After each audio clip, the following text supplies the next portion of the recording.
On the night of January 15th, 2026, the Pacific Northwest got a sharp reminder that it sits on the edge of one of the most dangerous earthquake zones on Earth. Just before 7:30 in the evening, at 7:25 p.m. local time, instruments from the United States Geological Survey lit up with a strong jolt beneath the Pacific Ocean, well off the coast of Oregon. The preliminary magnitude was reported as 6.0, later confirmed by multiple agencies, with the epicenter roughly 180 to 183 miles, or about 290 to 300 kilometers west of the town of Bandon on the southern Oregon coast.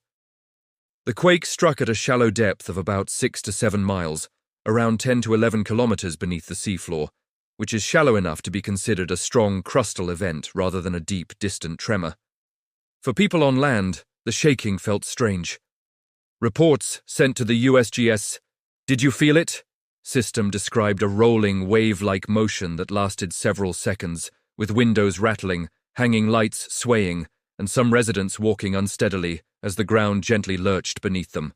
Intensity estimates put the shaking around level 6 on the modified Mercalli scale in some coastal communities. Strong enough for many to feel it clearly, but not enough to knock down modern buildings or cause widespread damage this far from the epicenter.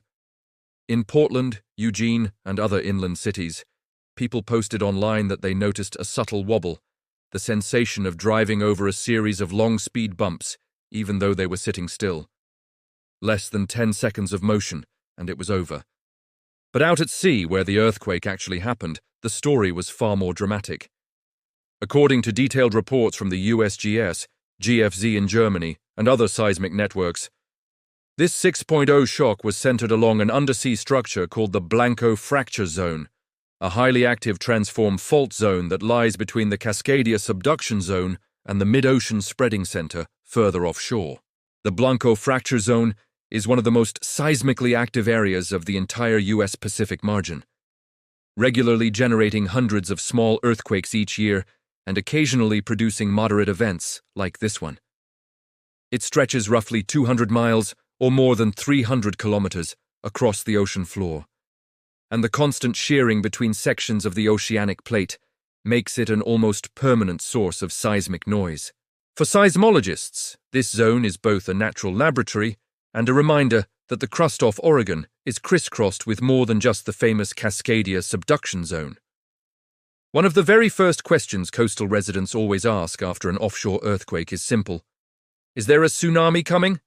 Within minutes of the Oregon quake, the National Tsunami Warning Center issued a tsunami information statement, the lowest-level public message confirming that while an earthquake had occurred, no tsunami was expected and no tsunami warning, watch, or advisory had been issued.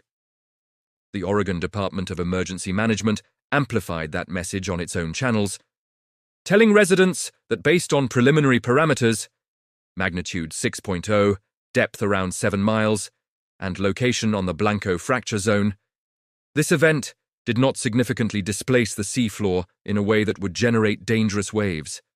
In other words, the fault slipped mostly sideways, not in the large up and down motion that pushes massive volumes of seawater and creates tsunamis. Even though there was no tsunami threat this time, emergency managers treated the quake as a live fire drill. Their posts encouraged people to review their earthquake and tsunami plans, reminding Oregonians that quakes off the coast are common, that aftershocks are possible, and that residents should stay informed through official channels like the USGS, the National Tsunami Warning Center, and state emergency management websites instead of relying on rumors. This will not be the last time the ground shakes off Oregon's shores, and every event like this is a rehearsal for larger emergencies to come. The Oregon quake also raised an important technical point that sometimes gets misunderstood. It did not actually occur on the main Cascadia Subduction Zone itself, but on an adjacent transform fault. The Blanco Fracture Zone is mechanically distinct from Cascadia, the San Andreas Fault, and other famous systems, and its sideways motion does not directly behave like the giant, vertical slip megathrust that generated the magnitude 9.0 Cascadia earthquake in the year 1700. Nonetheless, both systems exist within the same larger plate boundary region where the small Juan de Fuca plate dives beneath North America, and together they form part of a complex, interacting network of faults that accommodate the ongoing convergence of the plates. That is why scientists pay attention not only to Cascadia itself, but also to the smaller faults that lie nearby, because they all share the same regional stress field. To understand why experts in the Pacific Northwest never fully relax after an offshore quake, we have to step back 3 centuries.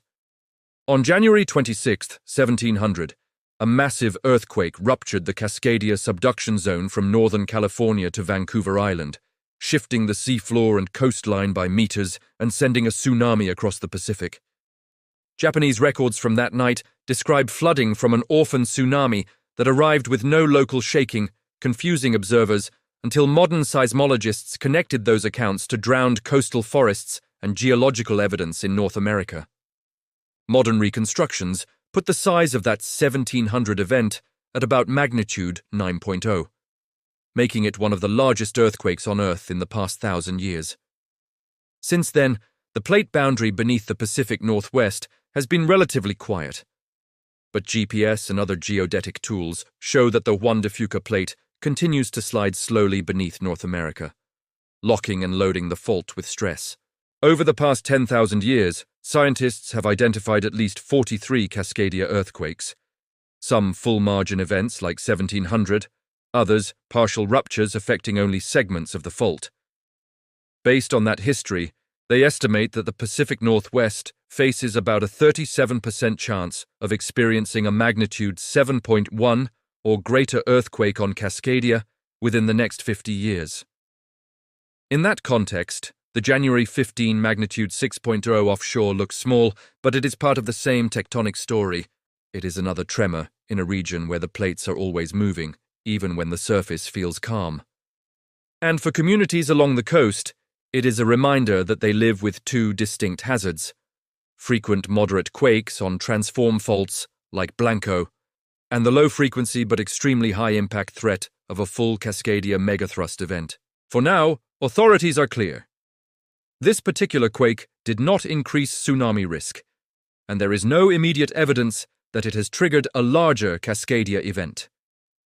Earthquake swarms and moderate shocks have happened along the Blanco Fracture Zone many times before without leading to megathrust ruptures, and scientists are cautious about claiming any simple cause and effect link between one and the other. But they do use each event to refine models of how stress is distributed along the plate boundary. The moment tensor solutions and focal mechanisms published by the USGS show a predominantly strike-slip motion for this quake, with the fault plane oriented in a way that matches previous Blanco events. That consistency helps confirm our understanding of which parts of the boundary are sliding and which deeper segments remain locked and dangerous. The Oregon quake also offers lessons for other subduction zone countries, including the Philippines. Just like Cascadia, the Philippine Trench and adjacent trench systems sit offshore and have a documented history of generating powerful earthquakes and tsunamis. The offshore magnitude 6.7 that struck east of Mindanao on January 7, 2026, is structurally similar in scale to the Oregon quake, a strong offshore event, far enough from the coast to limit damage, yet close enough to remind coastal communities that a much larger rupture is possible in the same region. In both Oregon and Mindanao, the lack of major damage in these moderate events is good news. But it can also create a dangerous sense of complacency if people mistake these warning shots for proof that their region has somehow released enough stress. What should ordinary people do with all of this information? The most important takeaway is that you cannot control when the next offshore earthquake will strike, but you can control how ready you are when it does. Coastal residents along the Oregon shore are urged by their emergency agencies to know whether they live in a tsunami evacuation zone by checking local hazard maps, to understand their evacuation routes to high ground, and to practice reaching those high points on foot, because roads and bridges may be damaged or jammed during a real emergency.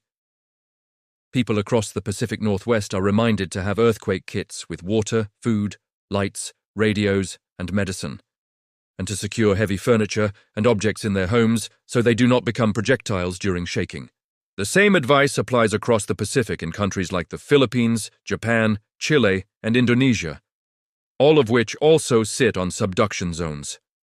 For viewers in the Philippines, the Oregon event is a mirror of your own offshore hazards.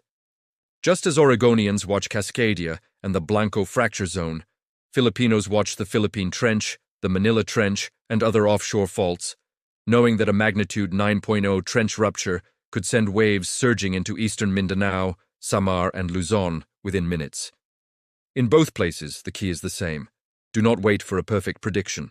Prepare based on the known hazard. Finally, this earthquake is a reminder about information sources. In the hours after the Oregon event, social media posts quickly spread speculation about tsunamis and megaquakes.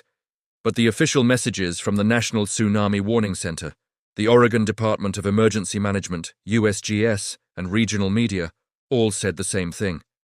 Magnitude 6.0, about 180 miles offshore, shallow depth around 6 miles, no tsunami expected, no warning issued. That clarity helped prevent panic and gave people a chance to treat the event as a wake-up call instead of a catastrophe. Wherever you live along the Ring of Fire, the safest approach is to follow those official channels first, then build your personal preparedness around what long-term hazard maps and scientific studies tell you, not around the loudest rumor in your feed. The January 15, 2026 Oregon earthquake was, in many ways, a best-case scenario for a magnitude 6.0 offshore event, clearly detected, widely felt, but ultimately harmless in terms of damage and tsunami risk. At the same time, it was another small movement on a complicated plate boundary that is historically capable of far more powerful and destructive ruptures.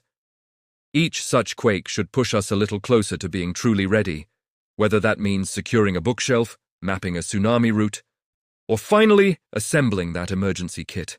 If this breakdown helped you understand what really happened off Oregon and what it means for Cascadia and other subduction zones around the world, please like this video so more people see it, subscribe for more science-based updates on earthquakes and tsunamis, and share it with anyone you know who lives near the coast or on the faults.